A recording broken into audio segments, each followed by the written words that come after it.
Oi gente, eu sou a Duda e hoje nós vamos conversar sobre o livro O Suicida do Corpo Fechado, do autor Victor Neves Souza. Há somente duas coisas neste mundo que eu tenho certeza de ser: chato e suicida. A primeira geralmente afasta as pessoas, palmas para nós. A segunda faz o contrário. Quanto mais eu rezo, mais assombração aparece. Então essas são as primeiras frases, é assim que começa o livro, que já mostra um pouco do toque cômico e irônico que vai permear toda a trama. A gente tem aqui uma história contada pelo Emílio, que é o protagonista, ele é o suicida do corpo fechado do título, mas ele tem na sua voz essa comicidade, sabe? Um toque meio sarcástico na forma como ele vê o mundo, né? Pra poder defender o seu ponto de vista, que é o de querer morrer. Então isso dá um tom mais leve à história, porque aqui a gente tem uma comédia diferente. O que me chamou a atenção desde a primeira página desse livro é a narração mesmo. Ele é um livro super bem narrado e de uma forma bem peculiar, sabe? Eu acho que isso já é um toque do autor que mostra essa voz bem original.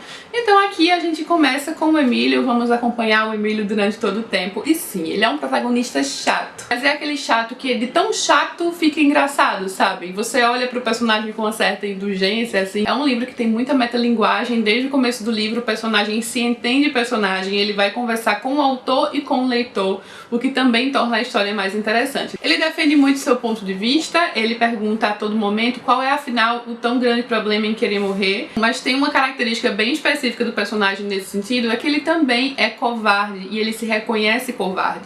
Então ele fala que num plano maquiavélico, forças etéreas, a fim de nos dominar, implantam esse instinto anti-morte em nossas mentes.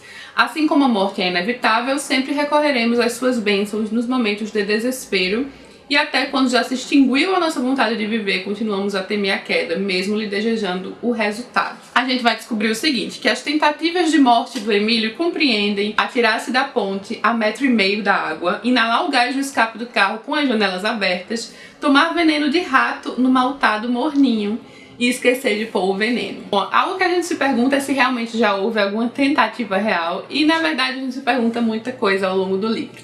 O personagem vai sofrer um ataque cardíaco nas primeiras páginas e vai ter uma espécie de experiência transcendental. Então aqui a gente tem ele conversando dentro de sua mente, sem a gente saber exatamente o que está acontecendo ali. Se é realmente um realismo mágico ou se é algo meio fantástico, algo que se passa na cabeça dele, fica a dúvida. Em meio a isso tudo vem aqueles diálogos acalorados e cômicos para refletir sobre a morte e, claro, sobre a vida, né? Que é um assunto que puxa o outro. Os diálogos desse livro são muito bem construídos, é aquele tipo de diálogo que parece meio louco, sabe? Uma pessoa interrompe a outra e eles acabam mudando de assunto no meio do caminho e nem sabem exatamente do que estavam falando. Então tem sim alguns personagens bem excêntricos, talvez um pouco loucos. Ele vai dizer que jogar conforme o jogo costuma ser a melhor estratégia. E em terra de loucos, melhor fingir enlouquecer do que se tornar um deles de verdade. Só que no fundo você não sabe se o personagem já ficou um pouco louco também, ou se são as pessoas ao redor e o que raios está acontecendo ali. Eu adoro esse tipo de livro meio maluco, que traz algumas reflexões existenciais aí no meio, sobre o assunto tópico principal do livro, mas você não sabe exatamente o que está acontecendo ali, e espera um pouco para ver qual será o próximo desdobramento, porque aqui ocorrem alguns aí ao longo da história. O Emílio começa o livro de uma forma bem racional, ele é aquele chato, covarde, mas ele é racional sim. Então ele não se acredita com o corpo fechado, mas em alguns momentos do livro o corpo dele realmente se mostra indestrutível. Então ele vai acabar se convencendo aos poucos que aquilo aconteceu com ele, o que é uma ironia do destino, né? Porque a vida fez aquilo com ele, já que era a última coisa que ele queria. É como se lhe fosse entregue uma dádiva que ele considera uma maldição. Os personagens que ele encontra pelo caminho, de certa forma, vão tentar mostrar uma forma de encarar isso. Tem uma frase no livro que vai dizer que para qualquer ser humano ordinário, morrer é fácil, difícil é viver. E eu acho que isso tá bem no âmago da história, sabe? Porque não há dificuldade na morte. A morte é uma certeza que todos têm, mas a vida sim. A vida traz muitas dificuldades e o Emílio é uma pessoa que vai personificar isso, né? Ele não se dá muito bem com a vida, ele é uma pessoa que prefere se recolher, ele prefere encarar a vida com mau humor, com muita chatice. Então ele tem essa dificuldade em viver e por isso ele pensa ver na morte algum benefício, né? De certa forma ele parece abraçar a morte, mas em vários momentos vai ficar parecendo exatamente o contrário, que ele teme tanto o momento da morte que ele se convence do contrário contrário, justamente para não temê-lo em demasia, sabe? Para se convencer que aquilo vai acontecer e que ele quer que aquilo aconteça, que há um verdadeiro desejo nisso, quando na verdade não é bem assim, né? Afinal de contas, as tentativas dele não são nada tradicionais. Os diálogos acalorados, as discussões ao longo do livro são bem interessantes e tem uma coerência muito grande, sabe? É uma coerência de voz. E eu também me refiro à originalidade na escrita, que torna o livro ainda melhor, mas também não é aquele livro que vai te dar as respostas prontas, sabe?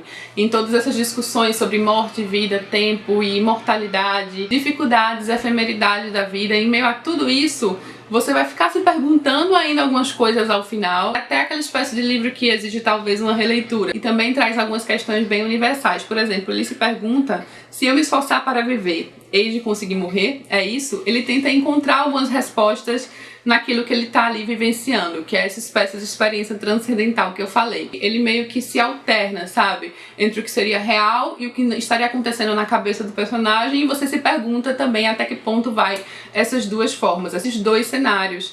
Passa, por exemplo, até no quesito religião. O personagem, em determinado ponto, vai conversar sobre religião com sua sobrinha dentro de uma capela no hospital. E até um capítulo muito bem inserido aqui no meio que vai falar sobre literatura, e é bem pertinente, já que é um livro com metalinguagem que vai falar sobre o ato da escrita, sobre se entender como personagem, conversando com o autor e o leitor. Aqui também entra a questão da arte, e são assuntos discutidos ao longo do livro que tornam o livro mais rico e interessante, e com uma voz bem própria, bem cômica, e um personagem super chato. Você acaba até se afeiçoando um pouco a essa chatice pela forma como ele se expressa, sabe? Não é aquele chato que repele, pelo contrário, foi bem interessante acompanhar as desventuras de Emílio e saber como tudo isso terminaria para ele. Então é isso, gente, eu espero que vocês tenham gostado de conhecer o livro, que é muito bem escrito, tem uma narração bem própria e única, e um personagem bem original. Eu vou deixar aqui embaixo no box de informações o contato do autor, caso vocês queiram comprar o livro diretamente com ele, quem sabe autografado. E tem aqui a foto dele, ele é recifense, da mesma cidade em que eu moro. Atualmente ele mora em Brasília e ele é jovem também. O Suicida do Corpo Fechado é o primeiro livro do Vitor. Eu espero que vocês tenham gostado do vídeo. Se gostou, não esquece de curtir aqui embaixo e vamos continuar conversando nos comentários, que essa é a melhor parte. Também se inscreve no canal, caso ainda não seja inscrito. Um beijo e até a próxima!